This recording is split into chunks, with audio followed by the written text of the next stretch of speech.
So one, you talked about the audience, your target audience or customers. Yes. Two, you understudy or do research on your competitors. Yes. Then three, your purpose.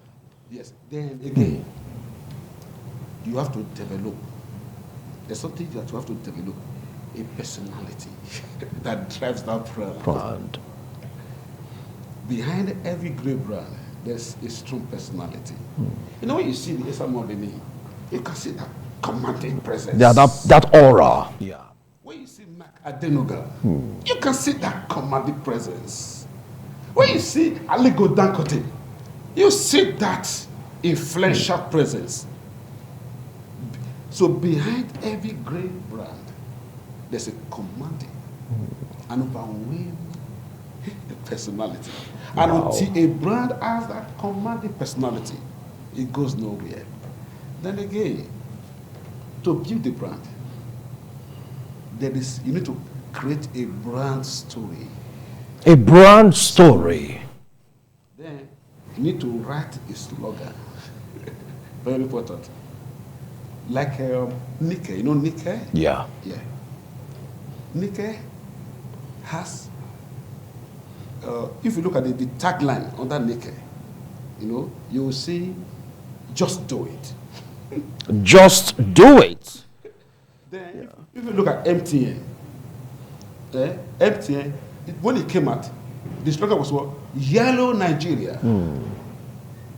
That was the slogan there. Then later, anywhere you go. Then if you look at Glow, then you see the slogan there. The slogan of Glow. Then now it's what? Glow Unlimited. And now take a look at ITV. Yes. Certainly the best. Branding. Yes. There All will right. be a slogan. Then you pick a brand name. You pick what a brand name. You don't just pick any name. A name that is easily recognizable. A name that's user-friendly. You pick a brand name. Then you design a logo. These are the stages. Interesting. A major brand. Wow. Then your logo, later, we're going to, logo is very, very important. It's very, very important. So if you don't have a definitive logo, for instance now, when you look at the Benin Traditional Council, you know the logo now. It's the Ada and the Ebe. Then when you look at, what will I say now? Uniben, you see the logo there. Yes. MTA, you see the logo there. So the Redeemed Christian Church, you see the logo there. So if you have a name. So every logo is attached to a brand. Yes. And you know what? The name of a company and the logo, they are huge sums of money. They constitute 50% of the total value of that company. The name is an asset. The logo is an asset. So when you have the name, let's say ITV, and there's no logo there, it could be misconstrued. Yes. But when the logo is there, the name is there. So that is ITV. That's ITV. All right. As it stands right now, giving us 7 steps, but somehow these young entrepreneurs find it so difficult to establish themselves with their brands. What do you think they should do? Okay, so we need to understand what we call brand identity. Brand identity. Later we'll look at the brand philosophy, the brand personality. So as a young entrepreneur, you need to understand the concept, brand identity. It is the creation of a distinct and visible image in the minds of customers. And it is represented by visible elements like, number one, the logo of that company. For a company to have a full identity, the logo is important. Then the color. Like MTN, yellow. Like Glow, is green or lemon green. Okay. Okay? Yeah. Then if you go to Ignition Education Center, you see white and blue. Yeah, ITV also white and blue. So all those encompasses what brand development is all about. UBA, red and white. Okay, now you know what? I'm going to first band, Yeah. Blue and white. White. So the color is very, very Important. Let me finish. Yes. Because we have listed two now. We are looking at brand identity. To have identity. One, logo, color, then the voice, the message. What message are you sending? Where the music is played, what music is being played, the voice. Okay? Then again, I used to admire one company. It's dead now. Oceanic Bank. No, it didn't die. It was transmuted, so to speak, or morphed into another banking sector. Oceanic Bank. Yes. You will see there. Our mission statement. So it must have a mission statement. Our core values. All right. Now hold on, Doc. You know what? Some of the people that there are some kind of brand you depict, it will ward off some customers. I mean, in business, it's to attract more customers, isn't it? So how can a young entrepreneur dance between this thin line of attracting customers and, of course, some being so scared of the brand vis-a-vis, they might just tag this big price on a particular brand because of the presentation. How can one meander through that particular stream, so to speak, of doing business? Okay. I think, is it go back to what? There's a concept they call...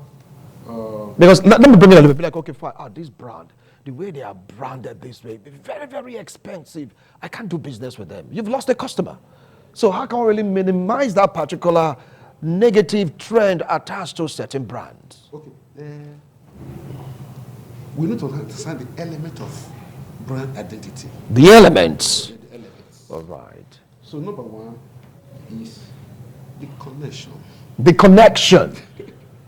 So between a brand and customers, that connection is very important. So what you just said, the company has lost that connection with the customers. The customers. So we look at several things in brand identity, but before then, we need connection, C, connection. Yeah. Number C again, content, the content. Connection, content. Then, yes, the connection, the content, then confidence. Connection, content, confidence. Yes. Let's say I'm building my brand. Yes. I have that confidence to present it. Confidence. All right. Then you were saying something before. I'm trying to get back to it. Now connecting the consumer, will I say the customer to the particular brand because of price differentials. Yes. Every brand must have three things. One, it must be easy to, it must be accessible. Yeah. Accessibility very important. Then user friendly. Okay. Like what you said, you see a big company, and because of the way it is packaged, you feel I cannot do business there. Yeah. Because it's not user friendly. So that's part of the packaging of brand that you must be user friendly. Yes. You permit down to the grassroots. Yes, accessible. All right. Then again, the name of that company, it should be easy to remember. All right. Thank you so much. We're pressed for time. Not to worry. Next week, we'll continue with this series, okay? So briefly, a kind of advice to young entrepreneur, just in 1 minute, on how to create a brand in 1 minute. But then, there's a book I want to recommend. Yes, go ahead. For our audience too. It's called Building Strong Brands. Building Strong Brands. Then, Brand Leadership. Okay. By Professor David Acker, the father of modern branding. Then All my right. final word to our Young entrepreneurs. is the quotation of David Acker. He said, product can be copied by competitors, All right. but brand is unique. Brand is unique. You cannot copy brand. Thank you so much, Doc. I really appreciate you. Products can be copied by competitors, but brand is unique. So the big question this morning is, what's your brand? How far have you been able to develop your brand? Because branding seems to be everything in business. Remember, the morphing of that particular word brand to burn, ownership, then your business identity. Doc, we'll continue with this lecture next week, Wednesday, hopefully, okay? All right. Thank you so much, Doc. Well, you've heard Dr. Charles Oghogho on brand development.